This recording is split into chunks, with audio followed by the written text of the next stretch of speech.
I'm Dan Adams. I'm editor-in-chief of IGN PC. And I'm Doug Perry, editor-in-chief of IGN Xbox and Xbox 360. And we're just here to talk about quickly the differences between the Grand Theft Auto San Andreas PS2, Xbox, and PC versions. The big differences, I think, over the PS2 version on the Xbox and PC are that the game looks better. First of all, visually it looks better. It looks a lot better. The PS2 version never looked fantastic, and comparative to other games on the PC and the Xbox, neither of these versions look particularly good either. But it definitely looks better than the PS2 version. Yeah, and I would say that in terms of visual quality, the lowest is PS2. The Xbox is just slightly higher. You know, there's a lot less pop in, there's a lot less fade in. There's still shimmering, there's still aliasing. It's not a great looking game. And then after that, the PC version looks better. I mean, it's the PC version has anti-aliasing and stuff that you can get into, and has a little better draw distance. The details a little better, but honestly, it's cleaner, and it just still doesn't look fantastic compared to PC games. So in the PC and the Xbox versions, if you look carefully, you can read things better, like ads and things like that. Yeah, definitely. On the Xbox version, really, it's this teeny little bit difference. It's not like, wow, it's not like the Grand Theft Auto 3 and Grand Theft Auto Vice City when they came to Xbox. I think that was a big significant change in terms of graphic quality over the PS2. It's not like that big of a jump. It's a lot less. But the big difference, I think, for both of them, as far as graphics goes, is the load times, because they're significantly faster than they are on the PC. I mean, on the PS2. Sorry, the PC is the fastest. Xbox is right behind it. But I mean, it's really just a blink of an eye how fast it loads indoor and outdoor environments. And that's pretty impressive considering how huge that is.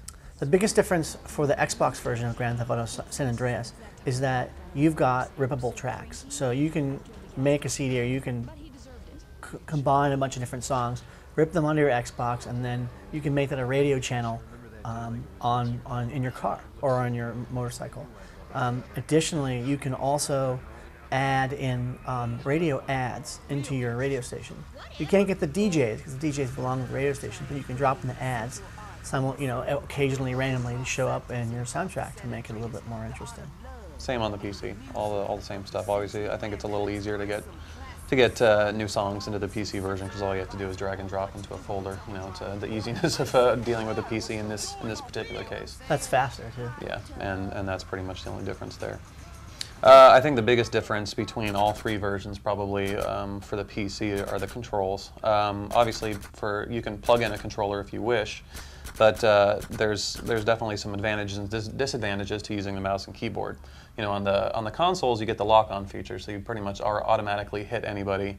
And I think the weapons, you go up in skill, so they actually get more accurate over time using that lock-on feature.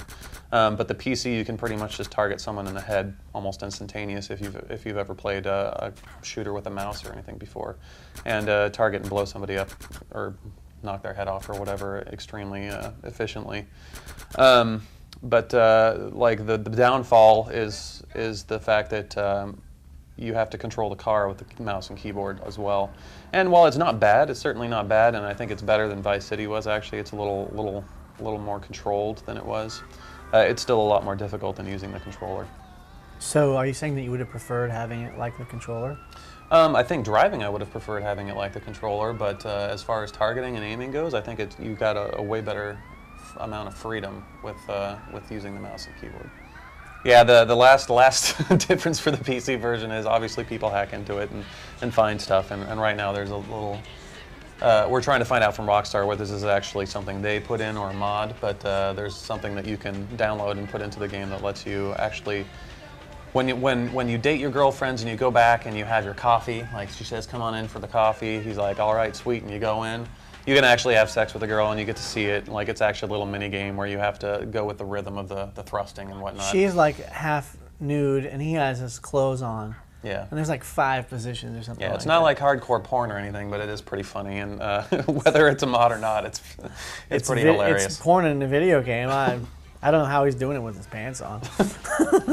The impact of Grand Theft Auto San Andreas was really most powerful on the PS2 last October. Mm-hmm. I think that was really, where people got excited about it and then been waiting for it. And people who own PS2s and only PS2s, they really got to play 50 to 100 hours of that game. And it didn't really look that bad on the PS2 either. I mean, it didn't look great for it, but you know, comparatively to other PS2 games, it looked fine.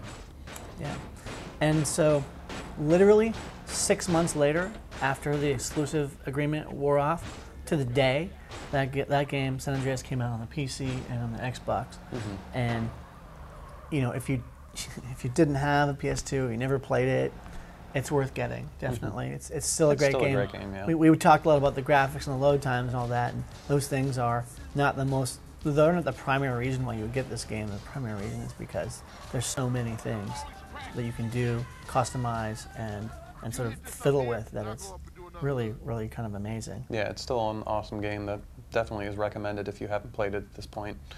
It's definitely for the gameplay and for all of the crazy missions and things that happen, and the cutscenes and voiceovers, which are fantastic. So, yeah, it's definitely worth getting if you don't have it. And that's about the last word, I guess. You player, I heard you was the man with the hookup, and you was the man I needed to see. I'm offering my services.